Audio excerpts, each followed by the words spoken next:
Hello friends, मैं हूं doctor नवीन चंद्रा और स्वागत करता हूं आपका अपने इस यूट्यूब चैनल जीएस वर्ल्ड पर। जैसा कि हम लोग देख रहे हैं आज का जो हमारा टॉपिक है कुछ अलग है। हम जब किताब का अध्ययन कर रहे थे तो हमको जहांआरा एक कैरेक्टर मिला जो शाहजहां की सबसे बड़ी पुत्री थी। तो किताबों में बहुत कम ही इसका उल्लेख है, लेकिन जब हमने इसका गहराई से अध्ययन किया तो जहांआरा की बहुत सारी खूबियाँ हमारे सामने आई। तो हमने सोचा क्यों नहीं सारी खूबियाँ आपके सामने भी लाया जाए, ताकि जहांआरा की जो खूबियाँ थी वह सभी को जानकारी हो। तो इसलिए आज हमने अपना टॉपिक रखा है जहांआरा।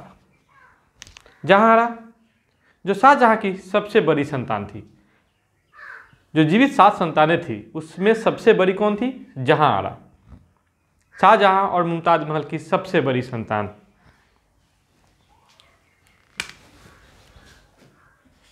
जहांआरा।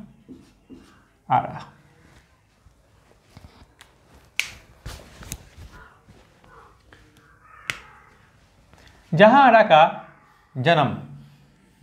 का जन्म कब हुआ था? 23 मार्च 1614 ईस्वी में अजमेर में। 23 मार्च 1614 ईस्वी अजमेर में, ठीक है। और इनकी मृत्यु हुई थी 16 सितंबर 1681 ईस्वी में दिल्ली में। और देखा जाए तो कितने वर्ष हो गया? लगभग 67 वर्ष, यानी कि 67 वर्ष ये जिंदा रही। कैलकुलेशन अपना मिला लीजिएगा, हो सकता है मेरा गलत भी हो। 67 है 14 81, ठीक है।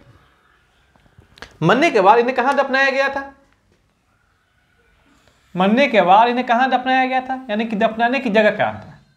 तो निजामुद्दीन औलिया जो कि प्रसिद्ध सूफी संत थे चिश्ती संप्रदाय के, तो उनके मकबरे के पास, निजामुद्दीन औलिया के मकबरे के पास ही जहांआरा को दफनाया गया था।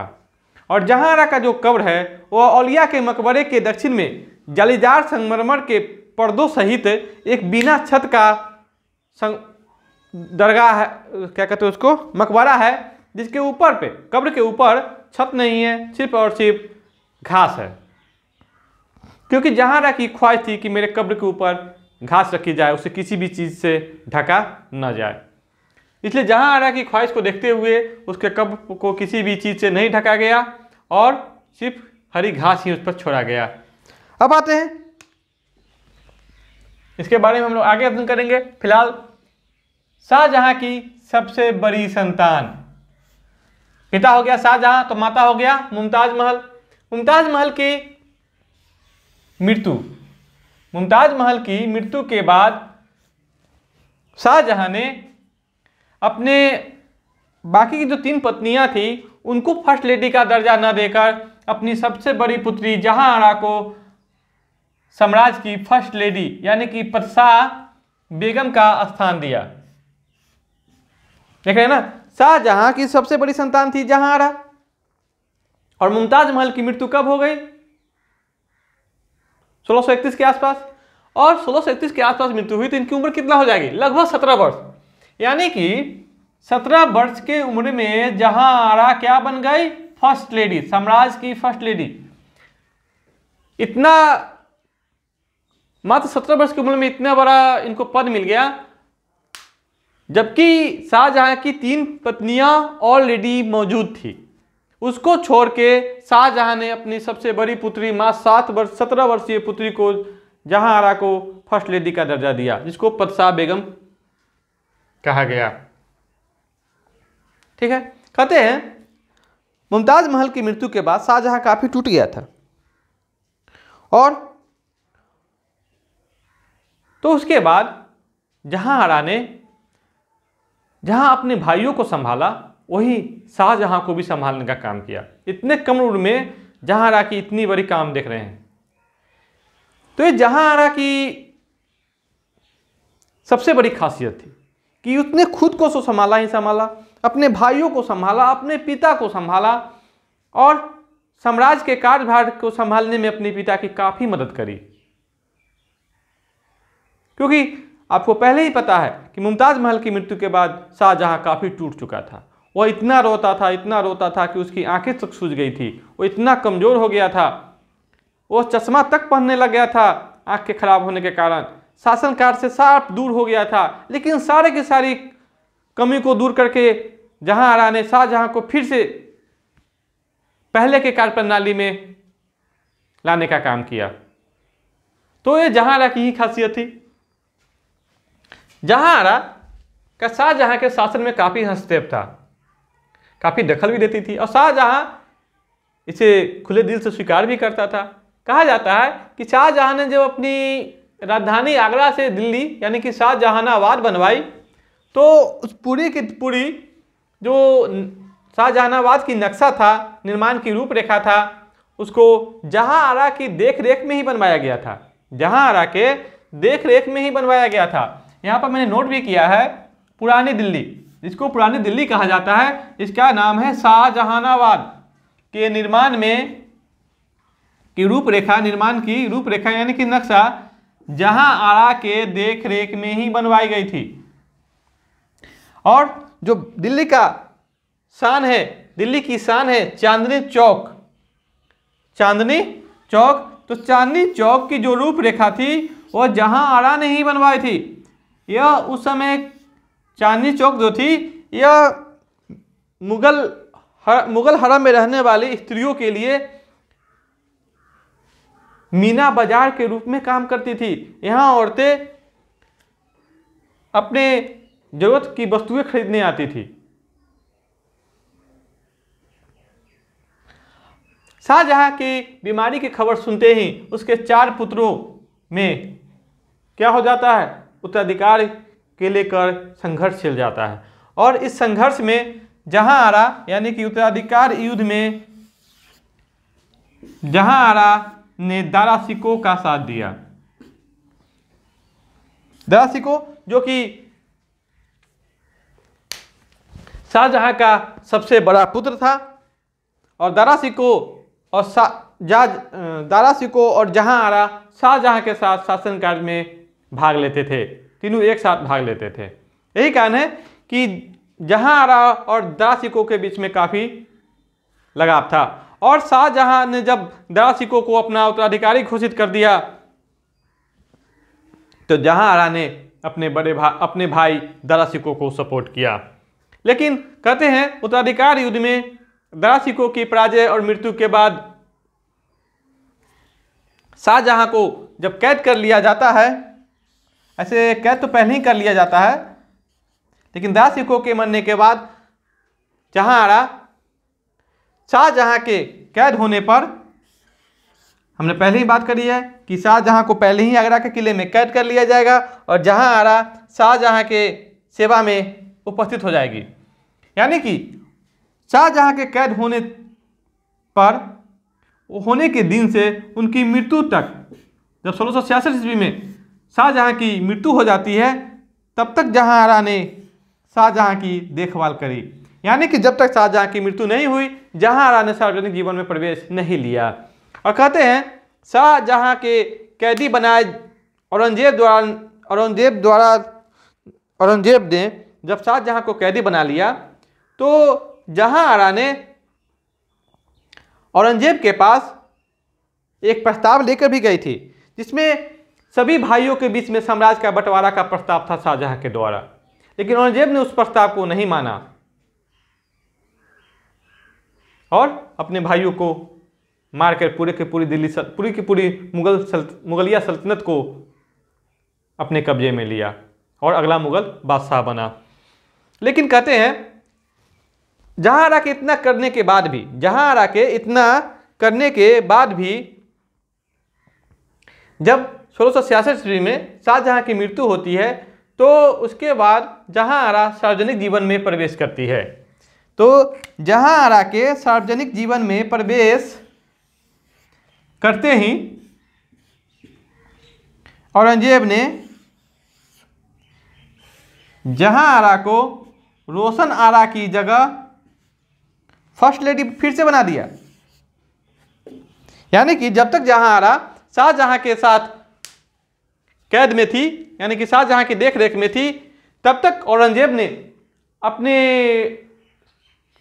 उत्तराधिकार युद्ध में भाग लेने सपोर्ट करने वाली बहन रोशन आरा को फर्स्ट लेडी का दर्जा दिया था। लेकिन जहां आरा ने जब सार्वजनिक जीवन में प्रवेश किया तो औरंगजेब और जहां आरा के बीच एक सामंजस्य स्थापित हुआ, और कहते हैं इस सामंजस्य स्थापित होने के बाद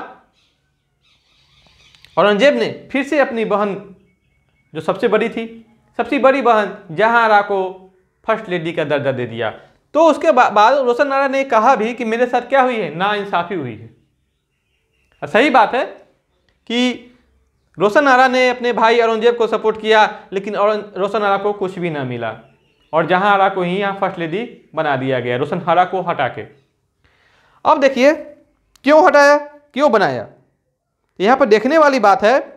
और जब आप देखेंगे कि मुमताज महल की मृत्यु कब हो जाती है, 1631 ईस्वी में। औरंगजेब उस समय छोटा रहता है, उसके सारे भाई बहन छोटे रहते हैं, तो सभी को संभालने का काम कौन करेगी, तो जहां आरा करेगी। यही कारण है कि जहां आरा का प्रभाव उसके भाई एवं बहनों पर रहेगा और सभी उसको सम्मान भी देंगे। अब आते हैं 1644 ईस्वी में एक दुर्घटना घटी। 1644 ईस्वी में एक बहुत बड़ी दुर्घटना घटी। उस दिन जहां आरा का जन्मदिन था। उस दिन जहां आरा का क्या था, जन्मदिन था, और जन्मदिन के दिन उनके कपड़ों में अचानक से आग लग गई। आग लगने के कारण उनका शरीर बहुत झुलस गया, जिसके कारण वो 11 महीने बिस्तर पर पड़ी रही।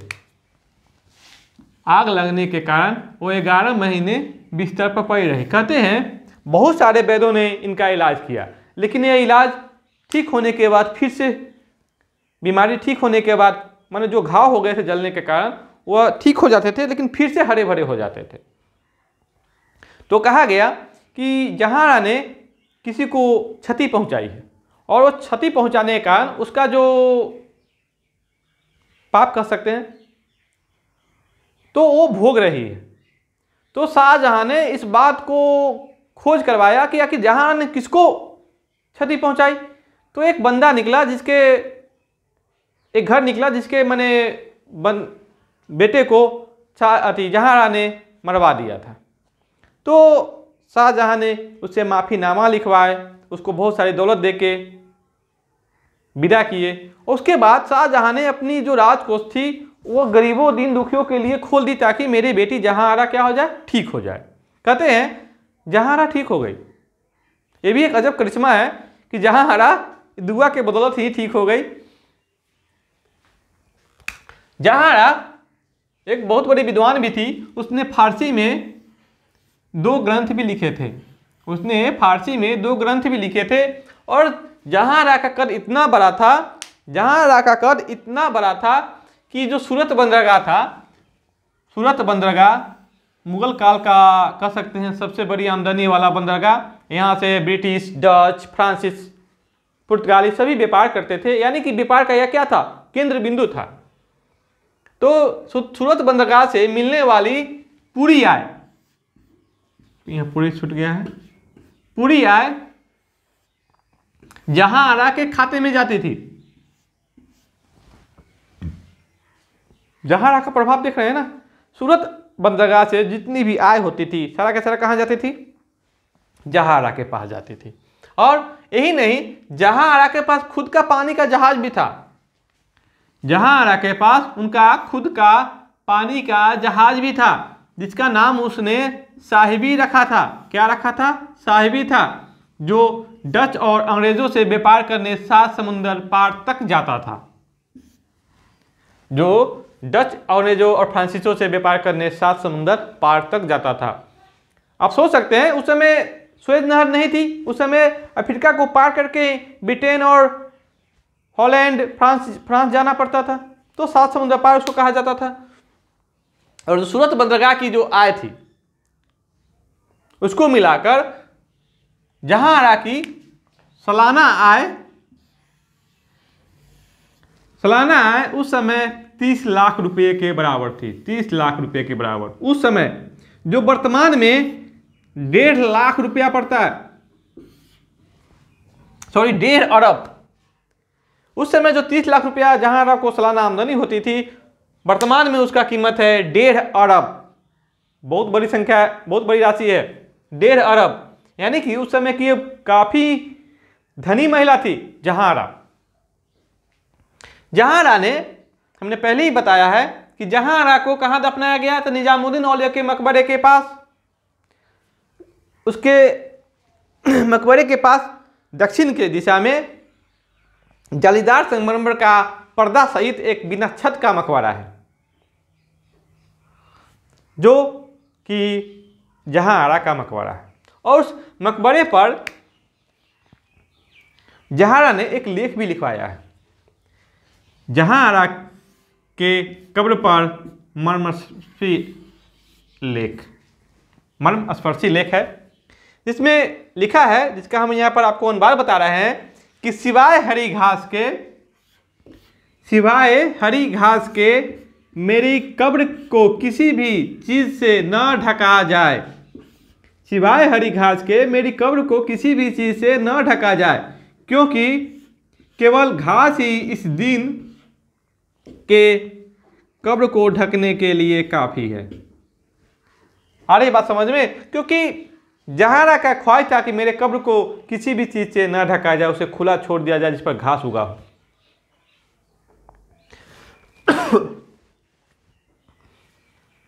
ये नहीं, जहांआरा के मकबरे के सामने मोहम्मद शाह रंगीला का भी मकबरा है, और उसी के पास अकबर द्वितीय का पुत्र मिर्जा जहांगीर को भी दफनाया गया है। कहते हैं उस समय के एक फ्रांसीसी बर्निया, जो कि फ्रांस से आए हुए थे, बहुत बड़े चिकित्सक थे, औरंगजेब के निजी चिकित्सक, उसने जहांआरा के बारे में बहुत सारी गलत बातें भी लिखी हैं, जिसमें उसने कहा है कि जहांआरा का अपने पिता के साथ गलत संबंध था। अब कह सकते हैं ऐसा उसने क्यों कहा? ऐसा इसलिए कहा क्योंकि उसने, फ्रांसिस बर्नियर ने उत्तराधिकार युद्ध में औरंगजेब का साथ दिया था, और जहांआरा ने दारा शिकोह का साथ दिया था। इसीलिए उसने विरोधाभास में विरोध स्वरूप इस बात का वर्णन किया, जिसको लेके आप लोग किसी बात का अवमान नहीं लेंगे, क्योंकि एक पिता पुत्री के बीच में कैसा रिश्ता होना चाहिए जहांआरा और शाहजहां बखूबी जानती थी। तो हमने आपके सामने जहांआरा की पूरी एक शॉर्ट लिस्ट हिस्ट्री रख दी है, जिसको अध्ययन करके आपको लगेगा कि जहांआरा वास्तविक में काफ़ी बड़ी शख्सियत थी मुगल काल की। तो मेरा ये वीडियो आपको कैसा लगा, कमेंट बॉक्स में आप जरूर कमेंट करेंगे। आप प्लीज़ मेरे इस वीडियो को लाइक, सब्सक्राइब और शेयर करेंगे।